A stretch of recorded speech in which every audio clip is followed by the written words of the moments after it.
点熊猫界不是亲生却神似亲生的干妈，首先想到的肯定是陈圆润和花花。虽然圆润早就知道花花不是自己亲生的，但他给小家伙的关爱却一点没少，有时还会忍不住把花花霸气搂在怀里，笑眯眯地享受这片刻的温存。这一幕不禁让人感叹岁月静好。当调皮的花花想去院子里淋雨时，圆润担心感冒，便用身体堵住熊洞不让出去。可年幼的花花并不明白干妈的好意，还是一意孤行往外长跑。圆润只好用手摁住熊孩子，然后轻轻咬住他的背心往家里拖。要是碰见那些脾气暴躁的熊猫妈妈，估计花花已经被揍出狗叫了。花花喝奶很慢，每次都要1-2个小时。尽管圆润满脸疲惫，也没有不耐烦，但给自己亲闺女润月喂奶的时候，喂着喂着自己都睡着了。或许是看出花花后脚掌发育不好，满怀担忧的圆润会经常帮她按摩腿，喂奶的时候也会时不时关注花花的状态，看到她喝睡着了还会帮忙扶住她的头。可以说正是有了圆润的暖心守护，我们花花才成长为人见人爱的女明星。而当姐姐和花被送到陈圆润身边后，妹妹荷叶也来到了艾丽身旁，同样得到了干妈无私的爱和呵护。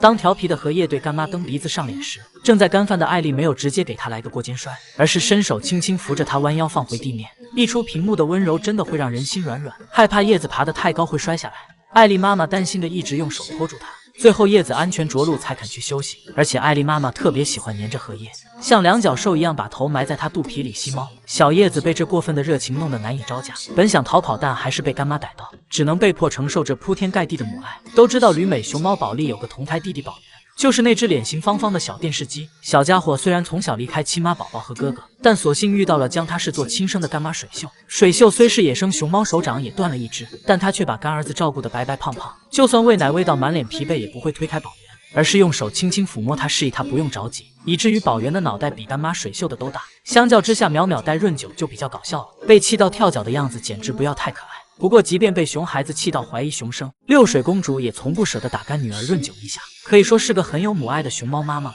虽然他们今后恐怕永远都无法再见，相信这些感情将永远给予他们勇气和力量。万万没想到熊猫界也有自己的家族企业，奥氏挖煤集团凭一己之力垄断滚滚就业岗位。该家企业的创始熊是奥利奥、圆润、淼淼三兄妹。大哥奥利奥从小就活泼好动，奶爸奶妈给他打扫卫生的时候，他屁颠屁颠过去帮忙，结果把自己卡在笼子里出不来，急得哇哇大叫，吓坏了奶爸奶妈。这好动的天赋运用到挖矿上，是谭爷爷看了都说不出话的地步。不仅如此，他的合伙人圆润和淼淼也会跟着他一起挖矿。通常他们会先找一个水池往自己身上泼，将全身都浸湿浸透，然后抱着合作伙伴就在地上染完之后再2次下水，沾水越多效果越好。当然那种半湿的泥地更是绝佳。二姐圆润习得真传，原本就长得有些潦草，加上经常挖煤，所以身上毛发总是脏得发黄，远看还以为是她的远房亲戚棕熊来串门了。每次奶爸来钓果果的时候，其他的熊猫都是上前抢，只有圆润女士坐在原地，张大嘴巴等着果果飞到自己的嘴里来。就说这份恃宠而骄也是被她发挥到极致。老三淼淼是谭爷爷的心上熊大闺女，跟姐姐圆润经常相爱相杀。小时候和姐姐吵架后，姐妹俩就各坐一边，谁也不理谁，只是熊脸会时不时偷瞄一下对方。长大后要帮着圆润照顾孩子，结果被熊孩子气得生无可恋，而挖煤熊才辈辈出一代更比一代强。曾经风靡一时的挖煤工香果，每天不是摸爬滚打，就是在洗泥浆浴，滚成黑黑的一团，让奶爸收他都无从下手，甚至连妈妈香槟都嫌弃这个泥崽子。有了被老妈按头洗澡的名场面，得益于奥利奥对挖煤事业的坚持，奥氏集团在他的带领下越发壮大，形成新一代挖煤三巨头金肖伦、辉雅颂。作为21年的新生代，三小只的生日相差不到10天，如今也快3岁了，正是狗都嫌的年龄。每天最热衷的事就是下矿，下矿还是下矿。就是说这个下矿就这么好玩吗？看得我都想加入了。金肖和轮辉一边挖还一边打架，打累了就中场休息吃笋笋补充体力，就这么脏兮兮的吃到满身笋皮，吃完继续挖坑，主打一个没人能管我的随性。3个熊孩子还团结友爱，互帮互助，你够不到的地方我来帮你填。就照这个速度下去，奥氏集团的收购计划不得提上日程了。而看看谭爷爷的表情就知道，熊孩子们挖煤他有多遭罪了。这没个10包爆炸盐根本洗不完。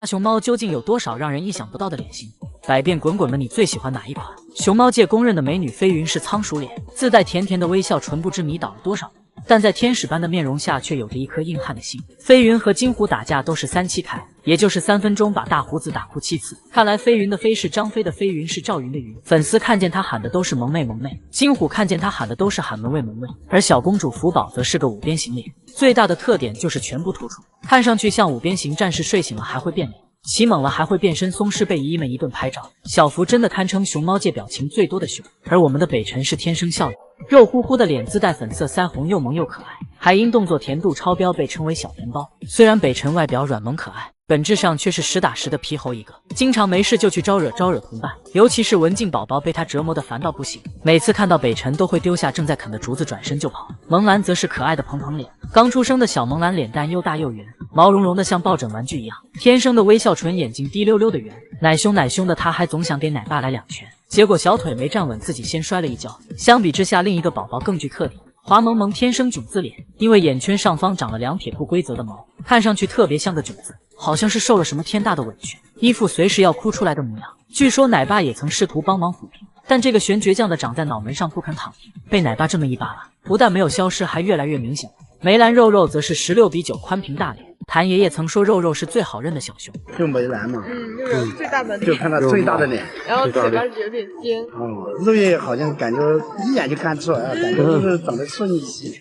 长得紧扎一些。不过别看肉肉300斤的体格，但他跳起舞来格外灵活，在看到游客拍照时，还会爬到树上主动摆个长腿头。谁说只有瘦子才有范儿？我们肉肉扭起来可不输一线明星，而且肉肉是出了名的脾气好，被其他小熊踩来踩去不生气，可唯独不能动他的小零食，这一点奇艺最有发言权，因为抢了他的一块小苹果，被肉肉抡圆了胳膊揍得哇哇大叫。而振声就更有特点了，是个菱形脸，还曾因撞脸冯巩老师而出圈，因为从小脸宽，所以小名叫宽宽。但在熊猫脸型科普中，专家表示宽宽是车座子脸，真是一点都不给宽姐面子。要知道宽宽从小就是个不好惹的狠角色，咬破铁网成功越狱都不在话下，擅长打架的他获得一个争霸天的别称。所以专家老师，您一点都不害怕吗？大家还知道熊猫圈哪些有特点的脸型吗？熊猫摄像师的拍照技术有多硬？谁拍的？谁拍的？你完蛋了！我跟你说完蛋了！不得不说，摄像师是有点本事在身上，愣是把灵颜拍得比灵颜还潦草。恐怕唯一能与之媲美的就是奶爸，毕竟在他的镜头下，灵颜是实打实的车座。只能说奶爸的这张图一发出来，就算我们胖妍凭实力吃出了大饼脸，估计也没有一相信了。也难怪胖妍动不动就把奶爸挂网上。同样深受其害的还有麦麦，从小脸圆的他在扣肉的镜头下，秒变骑上就能走的车座的，精致的黑眼圈都快耷拉到嘴角。甚至还有一拍出了畸形麦麦，好家伙，这绝对是看一眼就想报警的程度。麦麦表示开庭时带着你的破图来，而且姨姨们抓拍技术也是没得说。有次芒小五跑去骚扰睡觉的妈妈，当场被莽妞妞揍出了表情包，就是说小五这个表情真的好欠揍。不过要说抓拍最精彩的片段，绝对是小五痛失大飞机后仰天哭泣，隔着屏幕都能感受到有多伤心欲绝。都知道萌二是肉嘟嘟的仓鼠脸，妥妥的面如冠玉的小帅熊。然而在黄连奶爸的直男视角下，二小子秒变小将同款车座子，很难不怀疑黄连是想给五人一个特写。